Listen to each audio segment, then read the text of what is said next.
শিবতাণ্ডব নৃত্যের প্রতি পদক্ষেপে বিচ্ছুরিত হয় শক্তি।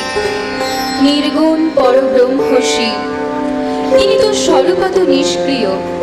প্রলয় ও নীরব মাঝে একাকী পুরুষ রাজে। কেবল শক্তিযুক্ত হলেই তিনি সৃষ্টি স্থিতি প্রলয় করতে পারেন।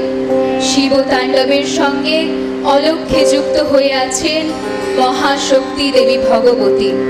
সৃষ্টি স্থিতি প্রলয়কারিণী দেবী যখন জাগ্রত হন, কেবল তখনই শিব কখনো সৃজন ছন্দে নাচেন, কখনো বা ধ্বংসলীলায় মেতে ওঠেন।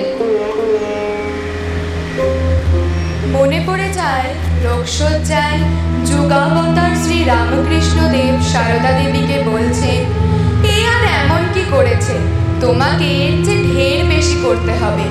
স্বামী বিবেকানন্দ বলেছেন, শক্তি বিনা জগতের উদ্ধার হয় না। মা ঠাকুরুন সেই মহাশক্তিকে জাগাতে এসেছেন।